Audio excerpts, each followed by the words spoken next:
But it's only the third worst movie I've ever seen. The second worst is Creeping Terror. I already told you how much that sucks. First worst movie I've ever seen, worst thing I've ever seen, I hope I don't see anything worse than this, is a little-known 1960s movie about jet planes called The Starfighters. I watched the MST3K of that, and only those guys made it bearable, because if they weren't there, I may have killed myself. I'm dead serious. This is a movie where nothing happens. Nothing happens. At least in the Creeping Terror, something happened. Something incomprehensible, something terrible, something amateurish and unbelievable and stupid and insipid and inept. But at least something happened. Nothing happens in the Starfighters. It's shots of jets refueling, jets flying around, people talking, more jets refueling, more jets flying around, people talking, people talking, people talking, jets flying around, jets refueling. It looks like something might happen near the end, but oh, nothing happens. And it's over. 74 minutes, isn't it? It's either 72, 78, or 74 minutes long. I could have spent those 42 minutes doing something productive, like sleeping. Or pretending to sleep.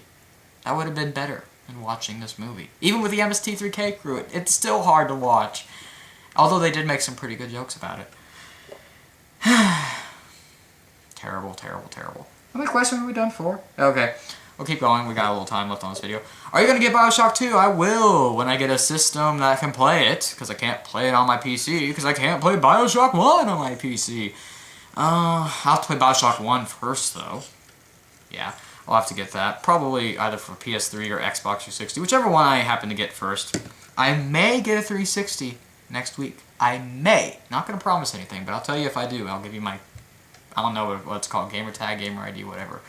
But, may get one because a friend of a friend is selling it for $150, and it sounds like a good deal. But I don't know if he's still selling it or if he's found a buyer, and supposedly my friend's going to get back to me on that later today, and the way if it's Sunday when you're watching this, and later today. Delicious. I love Diet RC. It's my favorite soda. Lurk more. Do you agree? Depends. Depends. We're almost at the 15-minute mark. We are almost at the 15-minute mark. So that's the end of this Q&A video. So I'll see you at the next one, which should be immediately after this. Thanks for watching. More questions, including the hard-hitting ones, on the way. Pause for editing. There we go. Alright, it's getting fairly late in the night. It's almost 3:30 in the morning, and I have to kind of wake up a little bit early. So I'm going to have to hurry up the rest of these questions. So let's get on to the heavy hitter, shall we? The one that I've gotten like 10 times in the past 7 months. This one was, I believe, the first person who asked it, so I'm going to go ahead and read it. When you said you were gay, were you being sarcastic? That's what it sounded like. If you are, sorry for sounding like a fucking douche. I don't have a problem with it, but I really need to know now. I've gotten this question, or some form of it, like 10 times in a row since then. And, I don't see why it's such a big deal, but oh well. I'm not too, prudish when it comes to talking about sexual matters, so yeah. Yeah, I am gay. It was kind of intentional to sound a little sarcastic when I was saying that, mainly because it was kind of meant as a joke initially, but I wasn't trying to make any sort of charged statement with that or anything, but I ended up arousing some people's curiosity. But ultimately, I think that's beside the point, because the question, which was originally why don't you, do you have a girlfriend or not, is ultimately the same whether or not I have a girlfriend or a boyfriend. It doesn't really matter. Because I don't have either, and I don't really care to have either at the moment. Because, well, I'm not really looking. Yeah, if a relationship just happened in my lap, if you'll pardon the fairly crude expression, then I wouldn't exactly mind it. I wouldn't push it away. But I'm not really looking for anything at the moment. It's just, I have a lot more advanced things to worry about at the moment. So the relationship comes second before my schooling, before my personal projects, before getting my financial life together, my social life together. You have to have a stable social life before you actually have a relationship, that's what I think. I'm not going to go trolling around the internet looking for a partner. I think that's kind of silly. I don't do relationships that way. I don't feel comfortable with a long-distance relationship or anything like that. I like to talk to people face-to-face whenever I can. I don't even like text messaging people, which is weird because the way I communicate through most people, or at least the biggest amount of people, is through the internet. So, well, I guess it's face-to-face now, but it's not really face-to-face because I can only see my face. I can't see your face or your reactions to this. Because I can't see your facial expressions when you're making comments, but that's beside the point. Yeah, I don't really think it's that big of a deal, and yes, I am gay! Whatever. It's alright. I don't think anybody's really offended by that. I mean, if anybody watching these videos is offended by that, then they're perfectly well within their rights to be offended, I guess, but whatever, they're not my target demographic. My advertisers don't care. I have advertisers. No, I don't. Hopefully I never will have advertisers, but whatever. Next question, which is significantly less heavy. Have you ever played any games in the Army Man series? Did you like them? I played the first two on the N64. Weren't they just called Army Men and Army Men Sarge's Heroes? Played a lot of Sarge's Heroes. Last year I beat that on an emulator again. I never beat it when I actually played it, though. I used to think the Army Men games were, they were hard in a frustrating way, but I really liked playing them for some reason. I could play them for hours on end with no trouble at all and just keep having fun with it, even though I wanted to just bite my controller, which I did sometimes. I really did. I also played wasn't it Air War or something? The one where you have a helicopter. It's also on the N64. I played that a little bit. Kind of reminded me of Nuclear Strike, only not as hard, but not as good. Yeah. I never played any of the other games. Have you ever played Trespasser Jurassic Park? No, but at least 2 people have asked me to do a Let's Play of that game, and I have no idea how I'd ever find a way to play it, because that's a really old game. Isn't it DOS or something? It's a Jurassic Park adventure game. Isn't Telltale doing a Jurassic Park adventure game now? Or at least something Jurassic Park. I don't know if it's an adventure game or an action game. The only 2 Jurassic Park games I've ever played are Jurassic Park on the SNES, which I wasted a lot of time on. I liked it a lot. But it had some kick-ass music. Look up music for that game. Kick-ass music.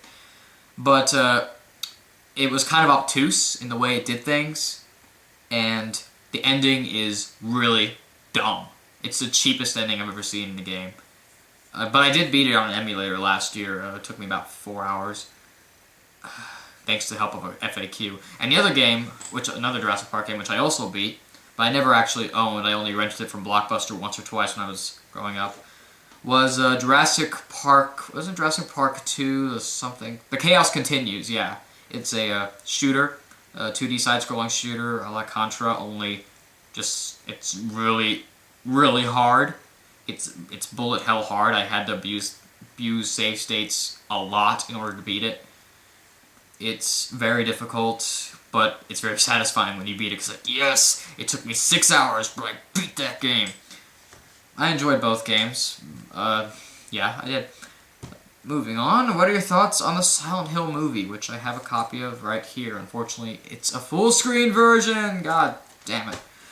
I saw the movie first on YouTube, because I watched it illegally.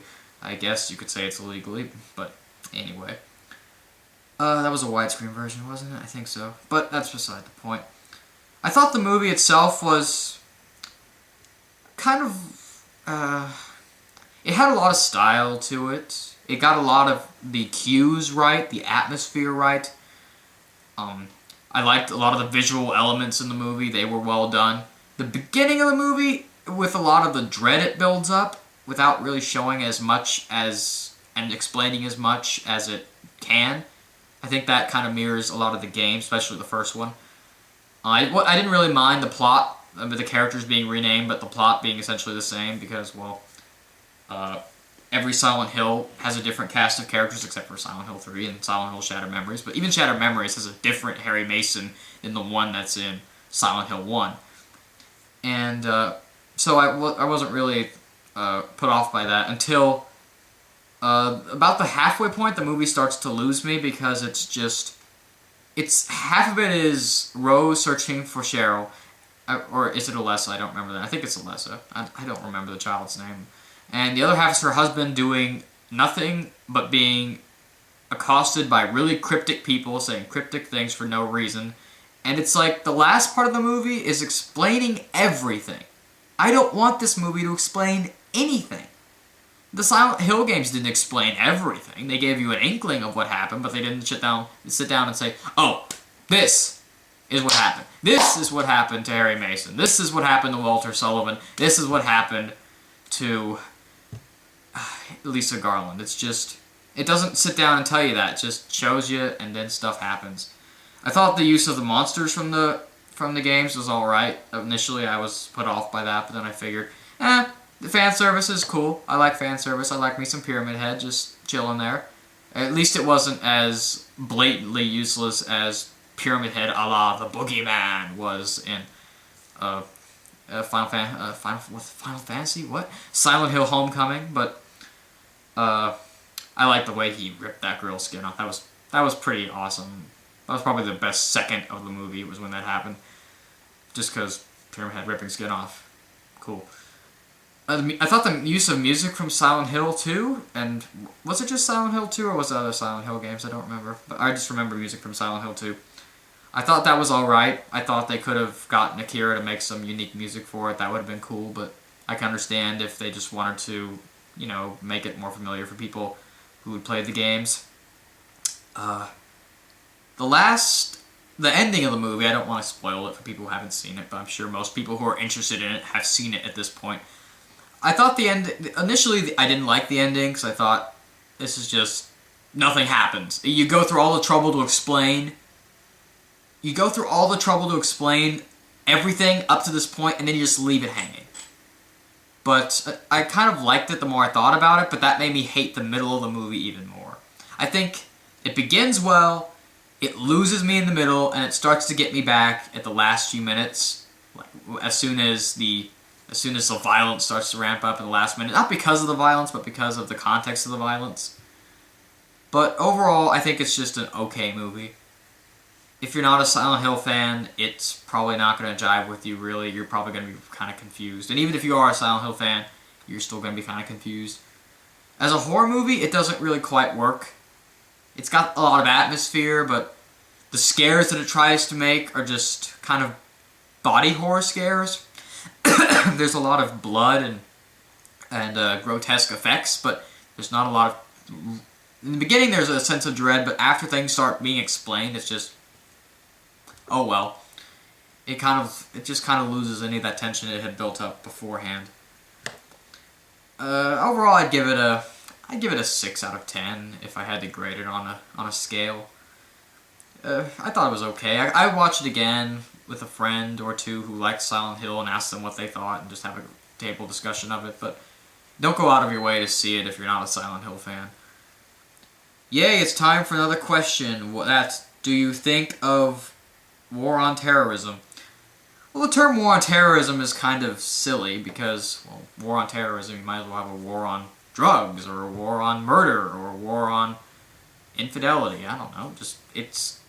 It's weird. And the definition of a terrorist, at least in our government's eyes, is kind of vague. But overall, I think that the actions that have been taking place in the name of the war on terrorism over the past, almost a decade now, 9 years. I think that these decisions are well intentioned. I think they have I guess you could say they have a good aim, but they fail to accomplish the aim in the way that they wish, and they inflict long-standing consequences that we're going to have to deal with later. If you're asking whether or not I support the war, I supported the war in Iraq when it was going on, or what was going on with major combat operations, or if I support operations in Afghanistan and Pakistan. Well, initially I supported the operation in Afghanistan.